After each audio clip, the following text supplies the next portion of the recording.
Allez, c'est parti pour une révision express mais ultra complète de Demain dès l'aube, ce chef-d'œuvre absolu de Victor Hugo. L'objectif aujourd'hui, c'est d'aller vraiment à l'essentiel pour l'oral de français. On va décortiquer ensemble pourquoi ce texte est profondément lyrique, élégiaque et autobiographique. Pas de temps à perdre, on s'y met. Au menu de cette session, on commence par l'auteur et le contexte, on explore ce fameux voyage en 3 dimensions, on analyse la nature et les procédés littéraires, on voit pourquoi ça nous touche tant, et on termine en beauté avec la boîte à outils pour l'examen et une petite simulation de questions-réponses. Première étape de notre parcours, l'auteur et son contexte. C'est absolument fondamental pour saisir l'essence même du texte. Il faut bien réaliser le contraste immense ici. D'un côté, on a le géant littéraire, né en 1802, le grand chef de file du romantisme, l'auteur intouchable des Misérables. Mais de l'autre, on a tout simplement un père dévasté. En 1843, sa fille adorée, Léopoldine, meurt tragiquement noyée. C'est une vraie fracture dans sa vie. Du coup, ce texte, ce n'est pas juste un exercice de style, c'est littéralement le cri de douleur d'un père en deuil.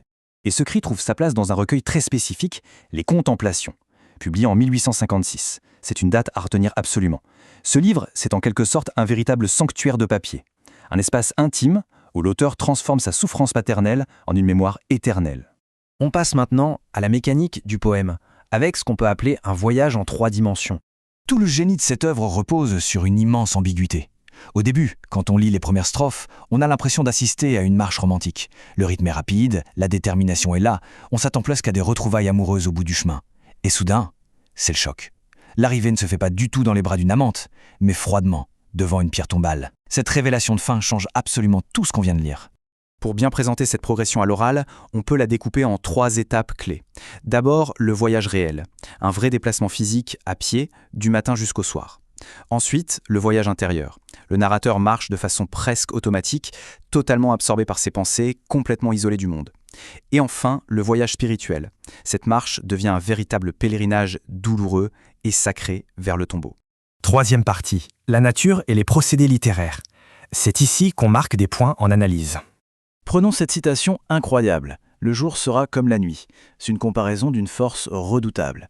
Elle montre à quel point la souffrance aveugle littéralement le narrateur.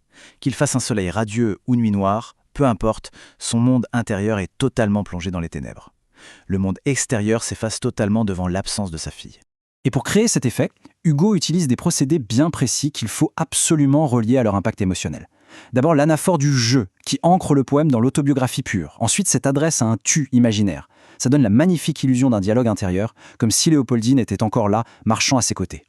Enfin, les symboles naturels comme le ouvert ou la bruyère. La nature agit comme un miroir émotionné, apportant même une petite touche de vie face à la mort à la toute fin. Ce qui nous amène à notre 4e point, l'émotion du lecteur. Pourquoi ça marche encore autant aujourd'hui ? Eh bien, c'est le tour de force de l'auteur. Il arrive à prendre la douleur la plus intime et la plus insoutenable qui soit, survivre à son propre enfant, pour en faire une œuvre d'art poétique totalement universelle. Avec des mots simples, une métrique parfaite, il transforme une tragédie privée en une émotion que n'importe quel être humain peut ressentir. C'est le romantisme à l'état pur. Allez, on passe à la pratique. Voici les outils concrets pour tout déchirer le jour de l'examen. Pour faire simple, voici les 5 piliers à avoir en tête. 1. Le poème explore un deuil paternel profond. 2. Il est très autobiographique, centré sur le « je ». 3. Il crée l'illusion d'un dialogue avec le « tu ». 4. La nature y joue le rôle d'un miroir émotionnel. Et 5. La progression est basée sur le choc de la révélation finale de la tombe. C'est la trame de base, parfaite. Et pour sonner vraiment pro devant le jury, on peut même placer ces 3 phrases toutes faites. Première phrase. Ce poème lyrique exprime une douleur personnelle profonde. Deuxième phrase, la nature sert de miroir émotionnel au deuil du poète. Et enfin, Victor Hugo crée une progression dramatique forte menant à la tombe. Ce sont des formules solides qui montrent une vraie maîtrise de l'analyse. Dernière ligne droite, on passe au mode question-réponse pour anticiper ce que le jury pourrait demander. Première question ultra classique. Pourquoi ce poème est-il qualifié de lyrique et d'autobiographique ?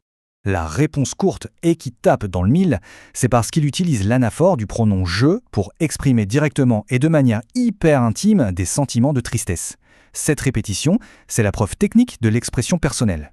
Question numéro 2 très fréquente aussi, quel est le rôle spécifique de la nature dans ce texte ? Le mot-clé à dégainer ici, c'est miroir émotionnel. Au début, la nature est complètement effacée par le chagrin, le paysage est flou. Mais à la fin, elle redevient un symbole intense de vie et d'hommage, avec ce fameux ouvert déposé sur la pierre. Troisième question, comment l'auteur crée-t-il un choc émotionnel aussi puissant pour le lecteur? L'astuce, c'est le maintien de l'ambiguïté.